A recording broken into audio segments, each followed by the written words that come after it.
of commerce and management since long. You might have heard this term merger and acquisition. Merger means integration of two or more than two firms together for a synergic benefit, for a mutual benefit. And mergers, they actually happen very frequently in the industrial world. It is a very common thing. There are so many examples of mergers and acquisitions. These are two different terms. First of all, try to understand what mergers are. Then we'll discuss about they will have I will discuss about acquisitions thereafter. So, as I told you, merger means when two or more than two entities that combine together and a new entity is formed. That is known as merger. That brings a synergic benefit. This can be better explained with the help of one more concept in economics, that is returns to scale. Bigger the size of the organization, bigger benefits they actually get. So when two or more than two entities they combine together, we call them as merged entity. So what are the benefits of that? The benefit is that there is they can face more competition. The price war actually ends up. Now, best example, let me cite you. There was a company in 1990s which was known as Lipton India, and simultaneously during that time, Brook Bond was also there. So these two companies were competitors. They were arch rivals, and these two companies they merged together, and they were having lot of competition with respect to price. There was a price war between them, and after these two companies merged together, the price war totally ended up. So that brings lot of benefit actually when there is a merger. And many organizations they prefer merger as a very potent tool for entering into a foreign market. So they merge with a foreign entity and they can just work in that particular locality or a country. Acquisition is somewhat different. Acquisition means when large organization buys, purchases a controlling stake in another organization, that is known as acquisition. So these are two things, mergers and acquisition. Uh, Acquisition is also okay because many Indian companies they also acquire foreign entities and foreign entities they acquire Indian entities also. And on this basis actually they work together, right? This is about mergers and acquisition. Mergers and acquisitions are strategic approaches for entering international markets through the amalgamation or acquisition of an existing enterprise in the target nation. So whatever I said, it relates to that only. Types of mergers and acquisition. Basically, these are of two types. Uh, One is merger, another is acquisition. Two companies combine to form a new entity that is known as merger. Acquisition, one company purchases a controlling interest in another company that is known as acquisition. Now, let us briefly discuss about the advantages of or the merits of mergers and acquisition. The first is quick market entry. Acquiring an established company grants paid access, rapid paid access to a foreign market encompassing its clientele, distribution networks, and infrastructure. In very simple terms, you can say that an organization they can easily use the infrastructure, the foreign market, or the client list which the other company organization is having, technology and skills with each. So if two companies they merge together, there is a synergic benefit, and because of that synergic benefit, definitely organizations they prefer this. The second point is related to synergies only. The second advantage is synergy.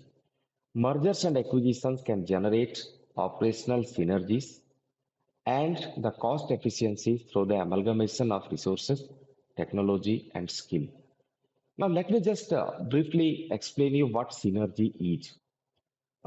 In economics, standard economics, and in commerce generally, we believe in one thing, that is input and output.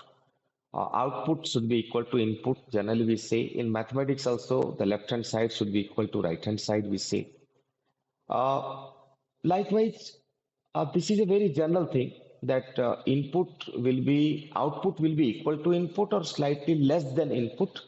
That is because of wastage during the processing or during the manufacturing part. But synergy is just the opposite concept. Synergy says that the output will be more than input. Now, how it can be practically possible? Yes, it can be practically possible because now let me cite you a best example. Suppose you have got a pipe of 5 centimeters diameter, and if you pass a full flow of water from that particular pipe for 2 to 3 minutes, if you measure the quantity, you keep it separately, and suppose just you increase the diameter of the pipe by double, twice. Suppose it was 4 centimeter prior to that. Suppose you make it 8 centimeter, and suppose you pass water from that particular pipe for the same duration and measure it, then definitely you will find that the volume of water in your second experiment will be more than in the first experiment. So what you are doing is that you are increasing the diameter by twice, but that means, as per the standard norm, the water output should be double in the second experiment. But you will find that in the second experiment, the volume of water will be more than double. So that is actually synergy. So it can be felt actually, it can be realized also. And likewise, so many other examples also we can cite for synergies. Okay, because of paucity of time, I cannot cite more examples. The third one is competitive advantage. Acquiring a local enterprise enables the organization to what you call make its entry quite easy and to reduce the hurdles and compete proficiently in the new market. So definitely this is a competitive advantage because some other organization, the parallel organization is already, it is operating in that particular country. So all the advantages that that particular company used to avail prior to the merger or acquisition, after merger and acquisition also those advantages will prevail. Along with that, some more advantages will be added also. Next, there are some demerits also, quite obvious. Demerits are integration challenges. There are no norms, rules, regulations for mergers and acquisition. Then next is high cost. Definitely, when one company merges with another company or one company acquires another company, they have to pay huge amount of money, and at times they have to pay the amount which is more than the market value. Likewise, there are regulatory hurdles also. Many a times we have discussed that different countries have got different norms, rules, regulations. So they also pose a serious challenge when it comes to mergers and acquisition. So these are the disadvantages or demerits of mergers and acquisition. So with this, our third unit is done. We have completed the third unit. And let us deal with the fourth unit, which deals with globalization, WTO, and multinational corporation, that is MNCs. Now, globalization. Globalization denotes the growing connectivity and interdependence of global markets, economies, and cultures. It encompasses the movement of products, services, capital, individuals, information, and technology across international boundaries. Globalization has revolutionized the global economy, influencing company operations and international relations. So definitely we are living in a globalized era. Since 1992 onwards, we are witnessing this particular phase, that is globalization. And we can say without any doubt that because of globalization only, we have grown by leaps and bounds. Our economy has grown by leaps and bounds since last 20 to 30 years. So globalization, in simple words, is integrating the economy of a particular country with other countries of the world. And that can happen when licensing system is liberalized, trade policies are liberalized, Industry settlement is done with each. Restrictions are limited, they are reduced. Export is given a good boost. Okay, so these are the ways through which globalization can happen. Now, stages of globalization broadly, there are three stages of globalization. The first one is globalization one. So this dates back to the medieval time, which took place between 1942 to 1800 AD. It lasted for around 300 years. It was mostly driven by exploration of new territories and formation of colonies by European power. So what British East India Company did, what the Dutch they were doing, and other European countries like France, what they were doing, they were expanding their territories. They are forming new colonies across the globe, and that was nothing but globalization one only. But it included exploitation also. That is a different thing. The era of mercantilism and the rise of global trade routes. So that Panama Canal was actually built, Suez Canal was built. So because of these discoveries and because of these constructions, actually, the global trade routes became very sophisticated and goods used to flow easily without much hurdle and at a much cheaper price. The nations sought to increase their wealth by acquiring colonies and controlling trade. Okay, so let me just share slides with you to make that this is globalization one. Just now I discussed with you, driven by exploration. The second one is the era of mercantilism. The third one is nations sought to increase their wealth by acquiring colonies and controlling trade. The second one is globalization 2, the second phase of globalization. So it spans between 1800 AD to 2000 AD for a period of 200 years, marked by international revolution and advances in transportation, railways, shipping, and communication, that is through telegraph and telephone. Then next is international trade and multinational companies began to emerge. This was the phase when MNCs they came to limelight. This was the phase when World Wars took place.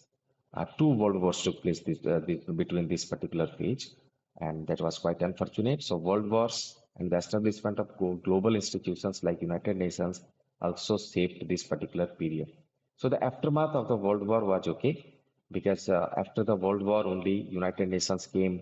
It was formed. World Bank, IMF, they came into existence, and that was actually a very good happening, which took place after the World War. The next one is globalization 3. So this is post 2000. Right now we are there. We are witnessing this particular phase, globalization 3. It is characterized by the rise of digital revolution and advancements in information technology. So everyone knows that how digital transformation has revolutionized our lifestyle in last 10 to 15 years. The way we are using technology, smartphones, and other technologies and how they've changed our life in a positive way.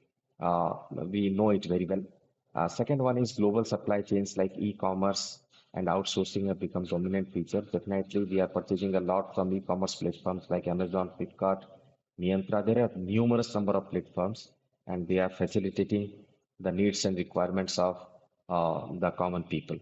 The next one is driven by industrial enterprises and small enterprises leveraging the interest of global reach. Definitely, even small entrepreneurs and individual, what you call entrepreneurs, very small scale businessmen, they are also leveraging, they are getting benefit of the globalization, the information technology revolution, which has taken place in last 10 to 15 years. Now let us discuss about the next slide details about the methods of globalization. It narrates, it showcases the methods. You can just take a glimpse of this. So the first one is trade liberalization. So it reduces barriers to trade, such as tariffs, quotas, and encourage international trade. That's fine. Foreign direct investment, yesterday we had discussed about this. Investment by a company in foreign countries, establishing or expanding operations there. So yesterday we had discussed about greenfield FDI and brownfield FDI. So this is another method of globalization. The next one is outsourcing and offshoring. So relocating production and service operations to nations with reduced labor and production expenses. So outsourcing means sending products and services from one area to another area, from one country to another country. Technological advancements, advancements in communication, transportation, and digital technology that enhance the exchange of information of goods internationally. So this point is pretty clear. Global supply chain, consideration of manufacturing and distribution operations across many nations to enhance cost effectiveness and efficiency. So globalization has added to global supply chain to a great extent. Okay, question and answer session. So if you have got any doubt or query, you can ask me.